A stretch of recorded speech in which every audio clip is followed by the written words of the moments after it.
Aujourd'hui, on va faire une quiche au poulet et à la sauge. Donc très simple, quelques carottes. On va avoir environ 450 g de filet de poulet. On va avoir besoin de 2 œufs, de 50 g de pignons et de quelques brins de sauge. Donc là, on en a 2 ou 3 à peu près. On aura besoin d'environ 30 centilitres de crème fraîche, du poivre, un petit peu de beurre, du sel, une grosse cuillère à soupe de cumin et un verre de vin blanc, sec si possible, et puis un peu d'huile d'olive. Et bien entendu, 2 rouleaux de pâte feuilletée. Et pour finir, un jaune d'œuf qu'on gardera pour la dorure. Alors c'est parti, on va commencer par éplucher et râper nos carottes. Les carottes sont hachées, j'ai également haché la sauge en tout petits morceaux. J'ai coupé mon poulet en tout petits morceaux également. Donc on va commencer par faire cuire nos carottes avec les épices et la sauge. On va commencer par ajouter le beurre. On va ajouter également une petite quantité d'huile d'olive. Voilà, ça c'est à votre appréciation. Je vais ajouter des carottes. J'ajoute la sauge.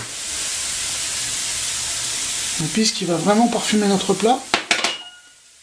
Et notre grosse cuillère à soupe de cumin.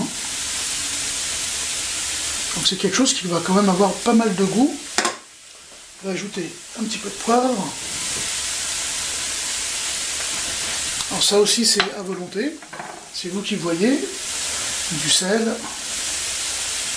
on rectifiera en fin de cuisson, et le verre de vin blanc.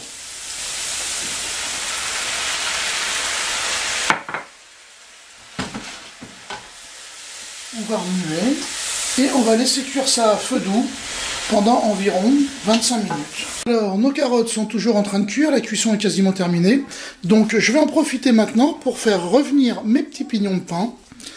Juste leur donner une légère coloration pour qu'ils aient ce petit goût un petit peu de grillé. Ensuite, on va faire cuire nos morceaux de poulet, les faire revenir avec du sel, du poivre, un petit peu d'huile, et on les réservera. On pourra mélanger le tout à la fin et assembler notre quiche. Donc, il ne faut pas que ça soit grillé, qui noircisse, mais qui prenne une belle couleur, tout simplement. Là, ça me paraît pas mal du tout. Donc, on les sort tout de suite. Voilà, les carottes sont prêtes. C'est au tour maintenant du poulet. Donc, un petit peu d'huile d'olive dans une poêle. Un petit peu de sel, un petit peu de poivre. Et on va les faire revenir tranquillement.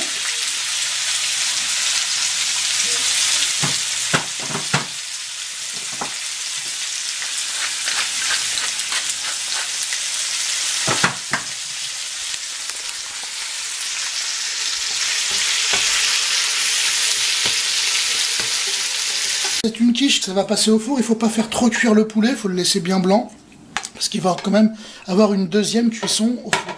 Donc j'ajoute mon poulet aux carottes. Je vais éviter d'y mettre le gras. Voilà. Je vais ajouter les pignons de pain que j'ai passés à la poêle. On va mélanger tout cela.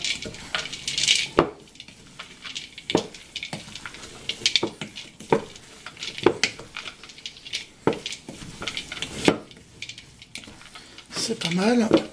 Donc maintenant, je vais dresser la pâte feuilletée dans un moule.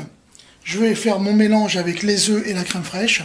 Et puis ensuite, on la garnira et on partira au four. Donc tout de suite, ce que je vais faire, c'est que je vais allumer mon four thermostat 6, 180 degrés pour le préchauffer. Ajouter mes 30 centilitres de crème fraîche entière dans mon saladier. Et j'ai mis les 2 œufs et maintenant, je vais les battre tout simplement. Ça nous servira à lier notre quiche au poulet. Une fois qu'on aura mis notre préparation dans le plat. Voilà. Donc maintenant, on va foncer le moule à tarte avec la pâte feuilletée. J'ai préparé mon fond de tarte avec ma pâte feuilletée que j'ai étalée. Donc maintenant, ce que je vais faire, c'est que je vais y mettre un petit morceau de papier sulfurisé au fond. Tout simplement. Comme ceci. Et je vais verser des haricots pour faire du poids dessus. Voilà. Et je vais faire pré-cuire légèrement cette pâte feuilletée, et en fait le poids qu'on met dessus va éviter à la pâte de se gondoler et de se déformer, donc on gardera un fond bien plat. J'ai retiré le fond de tarte du four, donc voilà, on voit qu'elle a déjà pré-cuite. C'est un petit peu rétréci, mais c'est pas grave. Donc maintenant, ce qu'on va faire, c'est qu'on va la garnir, tout simplement. Maintenant, on va ajouter notre crème fraîche et les œufs par-dessus.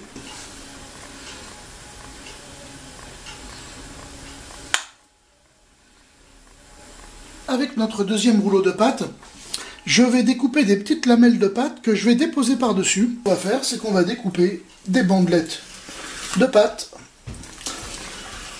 dans le deuxième pâton qu'on n'a pas encore utilisé. Donc bien sûr, on ne va pas tout utiliser, mais ça va nous servir d'élément de décoration. J'ai disposé les petites lamelles de pâte feuilletée sur le dessus. Maintenant, ce qu'on va faire, c'est avec le jaune d'œuf qui nous restait de tout à l'heure, qu'on avait mis de côté, et ben, on va rajouter un petit peu d'eau, puis on va dorer les petites lamelles, tout simplement. Voilà, donc un petit peu d'eau, hop. Puis, en fait, ça va leur donner une belle couleur à la cuisson, tout simplement. Donc, sans en mettre de trop, bien sûr. Voilà. Et ensuite, on partira pour environ 35 minutes au four. Donc, thermostat 6, 180 degrés, comme pour le préchauffage. C'est parti pour 35 minutes au four. 35 minutes de cuisson plus tard, bah, notre quiche au poulet et à la sauge est terminée. Donc bah, voilà le résultat. Bon, bah il n'y a plus qu'à. On va la laisser refroidir un petit peu, on va la laisser tiédir et puis bah, à table. Allez.